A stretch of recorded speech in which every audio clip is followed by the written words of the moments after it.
Hoje, vivemos em uma encruzilhada. Um tempo de promessas e de medos. A automação avança com uma velocidade impressionante. A inteligência artificial, antes um conceito de ficção científica, agora, organiza nossas agendas. Sugere nossas compras. Otimiza linhas de produção. Ela aprende, adapta-se, executa tarefas, com uma precisão que desafia a capacidade humana. Ao mesmo tempo, a chamada gig economy, ou economia de bicos, redesenha o próprio conceito de emprego. O trabalho já não é um lugar para onde vamos, mas uma tarefa que executamos. O cenário é de uma transformação profunda, silenciosa, mas implacável, que nos atinge a todos.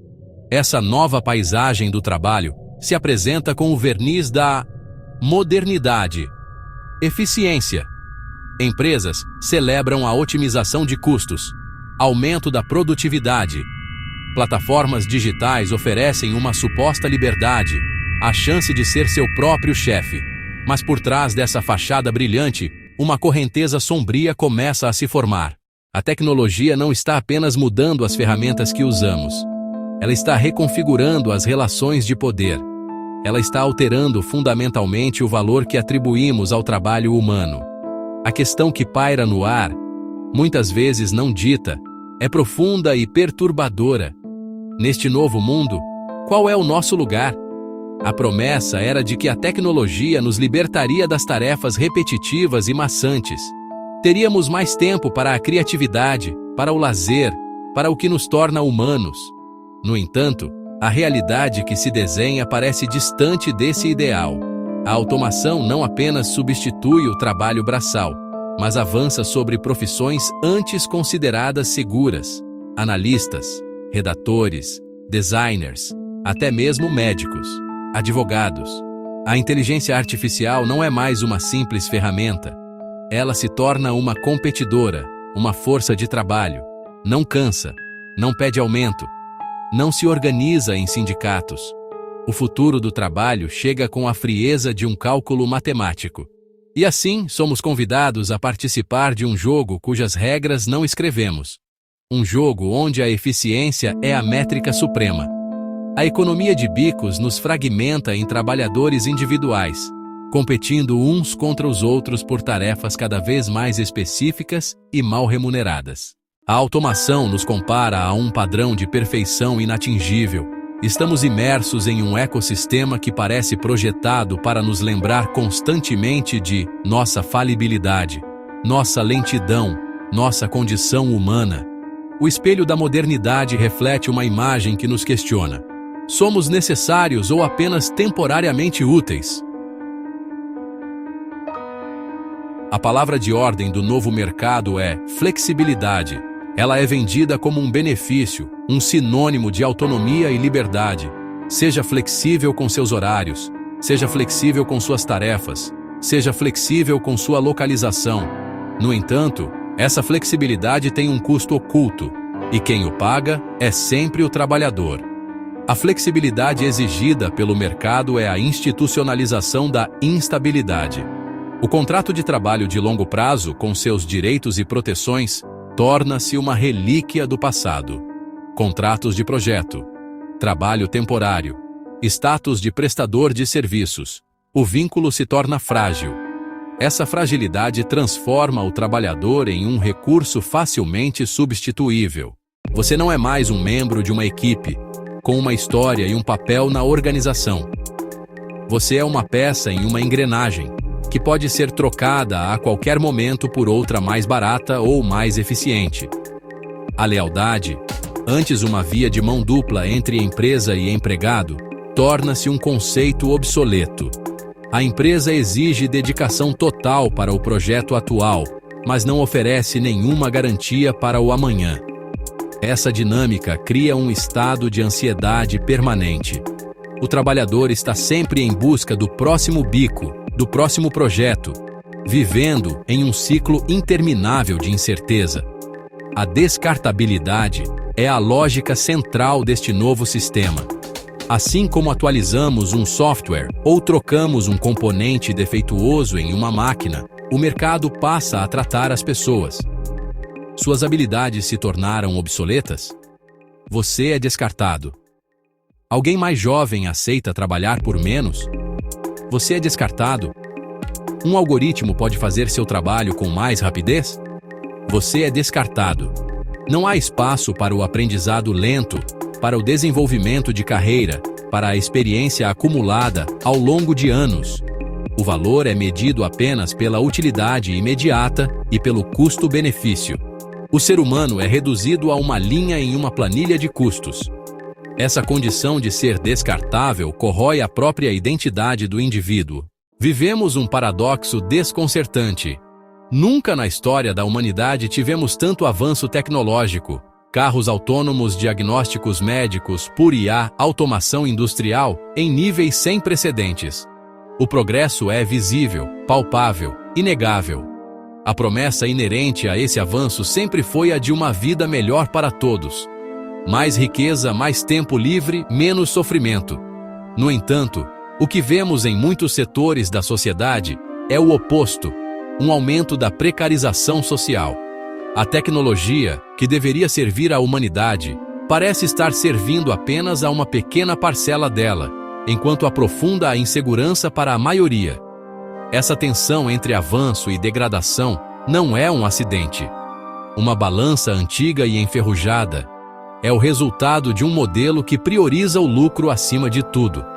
A implementação de novas tecnologias não é guiada pela pergunta: como isso pode melhorar a vida das pessoas? Mas sim por como isso pode reduzir custos e maximizar a eficiência. Nesse cálculo, o fator humano, com suas necessidades, seus direitos e sua dignidade, é frequentemente visto como um obstáculo. A tecnologia se torna uma ferramenta para contornar ou eliminar esse obstáculo, barateando a mão de obra ou simplesmente substituindo-a por completo. O trabalho humano nunca foi apenas sobre a execução de tarefas em troca de um salário. Ele sempre esteve intrinsecamente ligado à busca por sentido. O artesão que via sua criação tomar forma. O professor que via o conhecimento florescer em seus alunos. O médico que via a cura acontecer por suas mãos. Essas atividades proporcionavam não apenas sustento, mas também um senso de propósito. Contribuição para algo maior que si mesmo. O trabalho era um espaço para a expressão da criatividade, para a solução de problemas complexos e, fundamentalmente, para a interação humana. Era um pilar da nossa identidade e do nosso bem-estar psicológico. A automação, em sua forma mais agressiva, não elimina apenas o esforço físico. Ela ataca diretamente essa dimensão do sentido. Quando um processo é excessivamente automatizado, o trabalhador humano é relegado a tarefas residuais, fragmentadas e monótonas. Ele se torna o supervisor de uma máquina, o apertador de um botão, o solucionador de exceções que o algoritmo ainda não aprendeu a resolver. O trabalho perde sua narrativa, seu começo, meio e fim. O orgulho de ver um produto finalizado é substituído pela monotonia de executar uma microtarefa repetitiva. Um propósito maior muitas vezes é desconhecido. A alma do trabalho é esvaziada. Além da perda de sentido, a automação também erode os vínculos humanos do ambiente de trabalho. O escritório, a fábrica, o canteiro de obras. No futuro do trabalho, o chefe nem sempre tem um rosto. Muitas vezes, ele é um algoritmo. Monitora, media, avalia, controla o desempenho do trabalhador.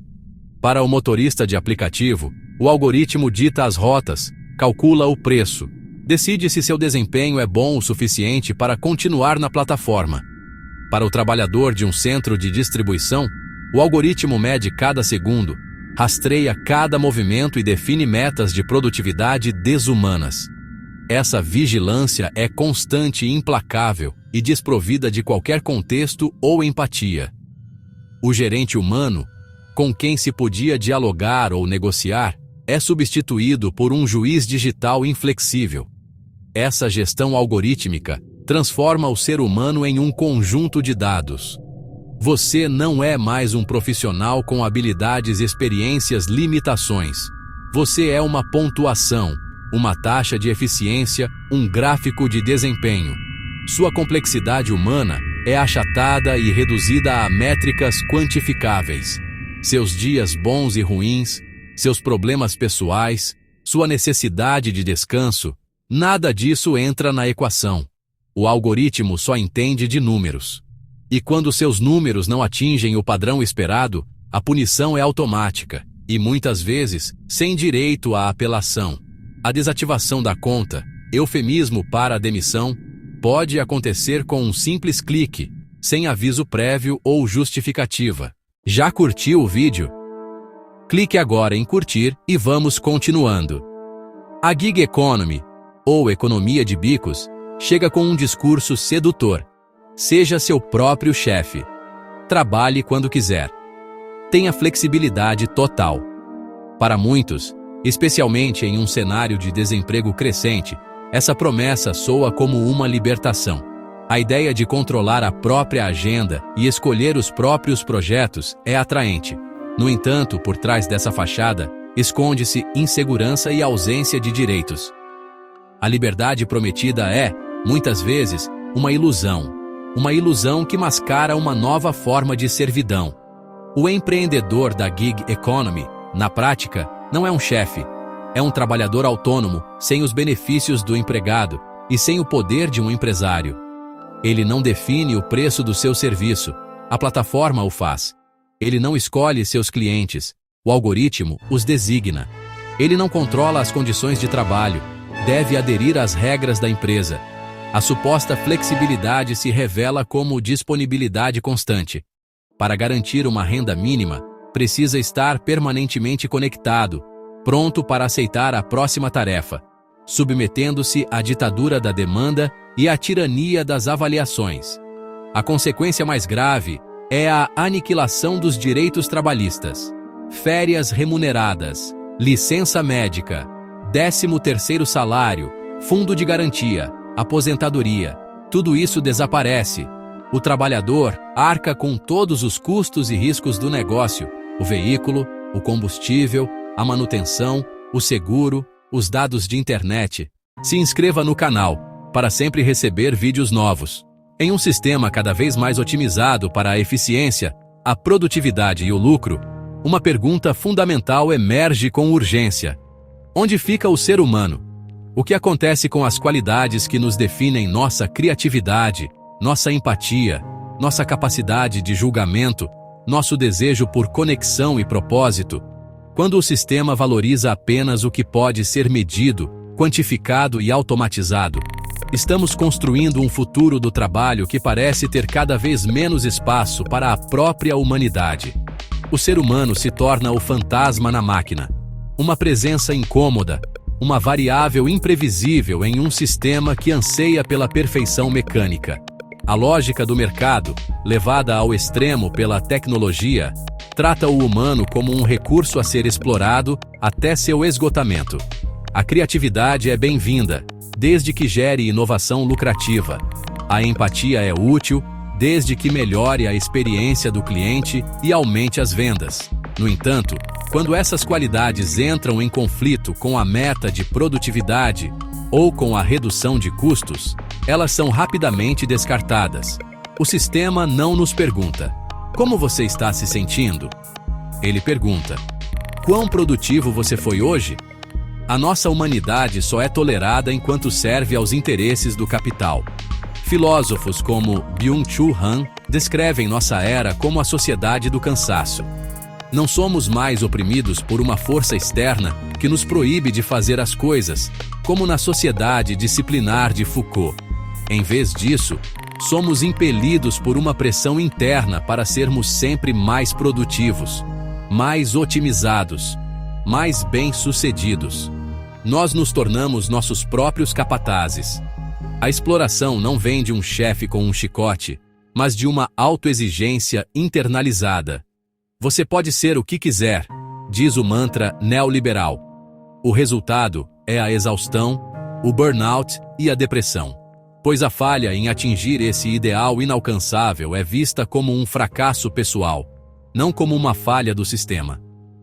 Diante deste cenário sombrio, é fácil sucumbir ao fatalismo e à desesperança. Resgatar a dignidade em um sistema que a nega é, em si, um ato de resistência. Começa por um movimento interno de recusa, a recusa em aceitar que nosso valor como ser humano seja medido por nossa produtividade ou por nossa utilidade para o mercado. Individualmente, essa resistência se manifesta na criação de fronteiras. É a coragem de se desconectar, de reivindicar o direito ao descanso e ao tédio. É a busca deliberada por atividades que não têm nenhuma finalidade econômica, mas que alimentam a alma, a arte, o hobby, o voluntariado, o tempo de qualidade com quem amamos. Trata-se de lembrar a si mesmo, todos os dias, que você é mais do que o seu trabalho, e de transformar essa lembrança em ação coletiva.